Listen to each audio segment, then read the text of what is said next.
Hi friends, hi అందరికీ. వేడి వేడిగా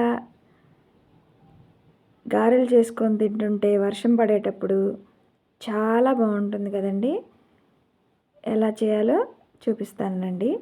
ముందుగా మనం పిండి గట్టిగా రుబ్బి పెట్టుకోవాలి. అందులో అల్లం జీలకర్ర వేసేసానండి నేను. పిండి ఇలా ఇలా కచ్చా పచ్చాగా రుబ్బుకోవాలి. మరీ మెత్తగా దూదుల్లాగా వాటర్ ఎక్కువ పోసేసి రుబ్బుకోకూడదు.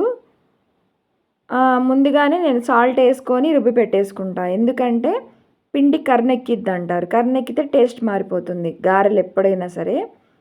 తర్వాత ఉల్లిపాయలు, పచ్చిమిర్చి, ఉల్లిపాయలు పొడవుగా కోసుకోవాలి. కాస్త కొత్తిమీర ఎక్కువే వేసుకోండి, సూపర్గా ఉంటాయి కొత్తిమీర వేసుకుంటే. ఇంకేమీ వద్దండి, బాగా మిక్స్ చేసేసేయండి. గారెల పిండిని బట్టి గారెలు వస్తాయి, టేస్ట్ కూడా. అలా అని వాటర్ ఎక్కువ వేసేసుకొని ఇడ్లీ పిండిలా తయారు చేసేసుకొని గారెలు వేసుకొని తింటే మనకి గ్యాస్ట్రిక్ ప్రాబ్లమ్స్ కూడా వస్తాయి. ఆయిల్ ఎక్కువ లాగేసి ఇలా ట్రై చేయండి ఒకసారి.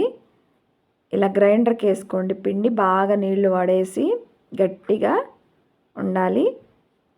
మన గారెలకి ఒక కథే ఉందండి. గారెలకి మధ్యలో మనం హోల్ పెట్టుకోవాలి. 1 by 1 మీకు నేను వేసి కాల్చి చూపిస్తాను. చూసారా ఎలా ఉందో?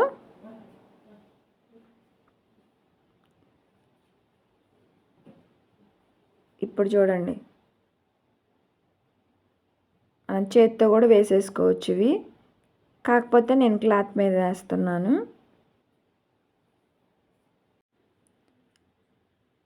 ఇలా చూపించినట్టు మేమైతే పెద్ద పెద్ద గారెలు వేసుకుంటామండి.